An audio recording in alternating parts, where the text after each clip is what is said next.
देश के कई राज्यों में बाढ़ का खतरा मंडरा रहा है, लेकिन उसी भारत के बड़े बड़े जलाशय खाली पड़े हैं।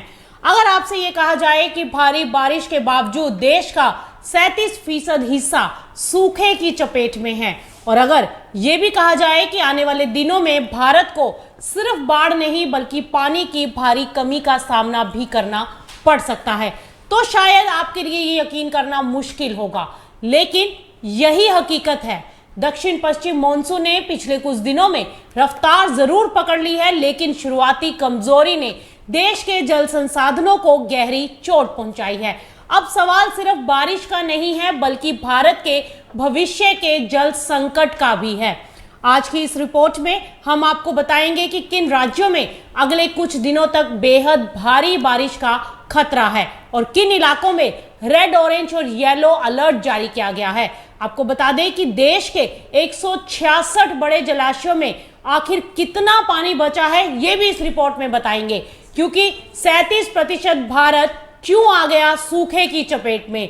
अल नीनो किस तरह मॉनसून को करेगा कमजोर, किसानों के लिए मौसम विभाग ने क्या दी है बड़ी सलाह, और आखिर क्यों जानकार भारत में डे जीरो और वाटर बैंकरप्सी जैसी चेतावनी दे रहे हैं। तो ये सब जानेंगे हम अगले 5 से 10 मिनट में। तो चलिए शुरुआत करते हैं। दरअसल पिछले कुछ दिनों में दक्षिण पश्चिम मॉनसून ने एक बार फिर तेजी पकड़ी है और इसके चलते देश के कई हिस्सों में बारिश की गतिविधियां तेज हो गई हैं। भारत मौसम विज्ञान विभाग यानी कि आईएमडी ने 3 जुलाई के लिए गुजरात, सौराष्ट्र, कच्छ, कोंकण, गोवा, पश्चिमी मध्य प्रदेश और उड़ीसा में रेड अलर्ट जारी कर दिया है। तो वहीं मध्य प्रदेश के कुछ हिस्सों, छत्तीसगढ़ और झारखंड में ऑरेंज अलर्ट, जबकि उत्तर भारत समेत कई राज्यों में येलो अलर्ट जारी किए गए हैं। आपको बता दें कि 2 जुलाई तक मॉनसून दिल्ली, उत्तर प्रदेश के शेष हिस्सों और मध्य प्रदेश के अधिकांश इलाकों, हरियाणा, पंजाब और राजस्थान के कुछ क्षेत्रों तक पहुंच चुका है।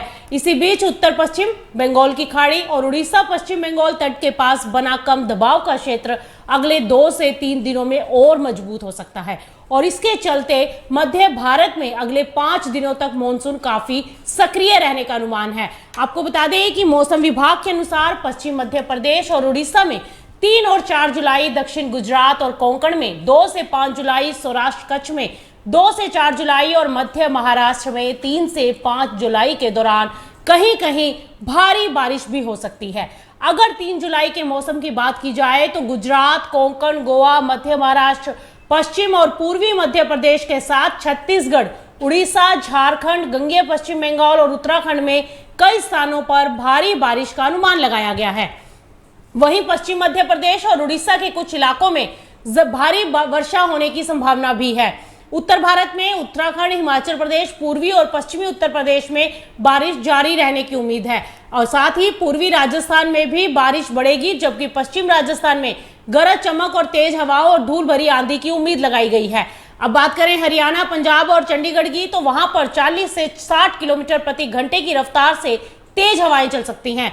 पूर्वी भारत में बिहार, झारखंड, उड़ीसा और पश्चिम बंगाल में गरज चमक के साथ बारिश जारी रहेगी। पूर्वोत्तर भारत के अधिकांश हिस्सों में हल्की से मध्यम बारिश, तो कुछ स्थानों पर भारी बारिश की भी चेतावनी है। वहीं अगर दक्षिण भारत की बात कर ली जाए तो दक्षिण भारत में केरल, तटीय कर्नाटक, तेलंगाना, तमिलनाडु, आंध्र प्रदेश और आंतरिक कर्नाटक में भी भारी बारिश का सिलसिला जारी रहेगा। कई इलाकों में तो बिजली गिरने और तेज हवाएं चलने की भी उम्मीद जताई गई है। अगर अब बात दिल्ली एनसीआर की करें तो 3 जुलाई को वहां पर भी बादल छाए रहेंगे। कई इलाकों में हल्की बारिश और कुछ स्थानों पर गरज चमक के साथ बौछारें पड़ सकती हैं, और 30 से 25 किलोमीटर प्रति घंटे की रफ्तार से तेज हवाएं भी चल सकती हैं। अधिकतम तापमान की बात करें तो 30 से 32 डिग्री सेल्सियस और न्यूनतम तापमान 20 से 22 डिग्री सेल्सियस के बीच रहने का अनुमान लगाया गया है। वहीं अब बात करें अगर अगले 4 जुलाई और 5 जुलाई की, तो वहां पर भी 4 से 5 जुलाई को लेकर भी भारत में हल्की बारिश और बूंदाबांदी की संभावनाएं रहेंगी, जिससे कुछ जगहों पर लोगों को गर्मी और उमस से राहत मिल सकती है। लेकिन अब कहानी का सबसे बड़ा और सबसे चिंताजनक पहलू, ये तो हमने बात करी कि कहां कहां बारिश हो सकती है। एक तरफ देश में जहां पर भारी बारिश हो रही है, तो वहीं दूसरी तरफ देश के बड़े बड़े जलाशय तेजी से खाली हो चुके हैं। कमजोर मॉनसून की शुरुआत ने जल संकट को और गंभीर बना दिया है। जून महीने में सामान्य से करीब 1/3 कम बारिश दर्ज की गई और इसका असर ये हुआ कि देश के 166 बड़े जलाशयों में उनकी कुल जीवित भंडारण क्षमता का केवल 26.4% पानी ही बचा है। ये स्तर पिछले साल की तुलना में लगभग 10% कम आंका गया है। यानी कि भारत ने इस बार मानसून की शुरुआत पिछले साल की तुलना में कहीं कम जल भंडारण के साथ की है। अब इसका असर बड़े बड़े शहरों में दिखाई देने लगा है। मुंबई में गर्मियों के दौरान कम दबाव से पानी की सप्लाई लगभग नियमित व्यवस्था बन चुकी है। वहीं पुणे में बांधों का जलस्तर घटने के कारण एक दिन छोड़कर पानी की सप्लाई की जा रही है। अगर बारिश में सुधार नहीं हुआ तो आने वाले महीनों में कई अन्य शहरों में भी ऐसी स्थिति देखने को मिल सकती है। और सबसे ज्यादा चिंता राज्यों की स्थिति को लेकर है, क्योंकि 24 राज्यों में मौजूद इन प्रमुख जलाशयों में से 14 राज्यों में जल भंडारण सामान्य से कम हो गया है। यानी कि पश्चिम बंगाल में जलाशयों का स्तर सामान्य से 60% कम आंका गया है और मिजोरम में 54% की कमी दर्ज की गई है। जबकि कर्नाटक में जलाशयों का स्तर सामान्य से 40% नीचे पहुंच चुका है और सबसे ज्यादा दबाव पूर्वी और दक्षिणी भारत पर दिखाई दिया है। अब ये सवाल उठता है कि आखिर मानसून इतना कमजोर क्यों पड़ा। इसकी सबसे बड़ी वजह मानी जा रही है अल नीनो, क्योंकि वैज्ञानिकों के अनुसार प्रशांत महासागर का तापमान तेजी से बढ़ रहा है। नीनो 3.4 समुद्री सतह तापमान विचलन लगभग 1.8 डिग्री सेल्सियस तक पहुंच चुका है। अगर ये 2 डिग्री सेल्सियस के पार निकल जाता है तो इसे मजबूत या सुपर अल नीनो जैसी स्थिति कहा जाएगा। इतिहास बताता है कि अल नीनो वाले सालों में भारत का दक्षिण पश्चिम मानसून अक्सर कमजोर पड़ता है और इस बार जून की कम बारिश भी उसी पैटर्न का इशारा कर रही है। कम बारिश का असर अब सूखे के रूप में सामने आने लगा है।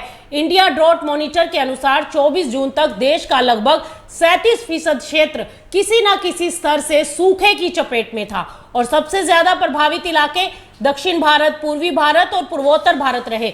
स्थिति की गंभीरता को देखते हुए केंद्र सरकार ने 12 राज्यों और 326 जिलों के लिए आकस्मिक कार्य योजना भी तैयार की है। ऐसे में कहा जा रहा है कि अगर जुलाई और अगस्त में अच्छी बारिश हो जाती है तो इस साल जलाशयों का स्तर सुधर सकता है, लेकिन अगर इस बारिश नहीं हुई तो इससे भारत की समस्या और बढ़ सकती है। असल चुनौती कमजोर जल प्रबंधन, भूजल का अत्यधिक दोहन, अधिक पानी वाली फसलों की खेती, जल पुनर्चक्रण की कमी और नीतिगत खामियां माना जाएगा। और इस वजह से जानकार कह रहे हैं कि अब भारत के कई शहरों के लिए डे जीरो जैसी चेतावनी भी है। डे जीरो का अब क्या मतलब है? जब जलाशय पूरी तरह खाली हो जाए, पाइपलाइन से पानी की सप्लाई बंद करनी पड़े और लोगों को सरकारी वितरण केंद्रों से पानी लेना पड़े, तो ऐसी स्थिति को जीरो डे कहा जाता है। दक्षिण अफ्रीका का केप टाउन इस स्थिति के बेहद करीब पहुंच चुका था। भारत में भी 2019 में चेन्नई ने गंभीर जल संकट का सामना किया था। जल विशेषज्ञ इसे वाटर बैंक्रप्सी यानी जल दिवालियापन भी कह रहे हैं। उनका यह कहना है कि अगर प्राकृतिक स्रोत जितना पानी वापस नहीं ला पा रहे, उससे अधिक पानी लगातार निकाला जाएगा तो नदियां, झीलें और भूजल सभी अपनी पुनर्भरण क्षमता खो देंगे। और यही वजह है कि कृषि वैज्ञानिक MS स्वामीनाथन के एवरग्रीन रिवॉल्यूशन मॉडल पर फिर से जोर दिया जा रहा है, जिसमें प्रति हेक्टेयर उत्पादन नहीं बल्कि प्रति बूंद अधिक उत्पादन पर फोकस किया जाता है। इसके साथ ही विशेषज्ञों ने यह भी चेतावनी दी है कि आने वाले सालों में AI आधारित डेटा सेंटरों की बढ़ती संख्या भी पानी और बिजली की डिमांड को और बढ़ा सकती है, जिससे जल संसाधनों पर अतिरिक्त बोझ आएगा।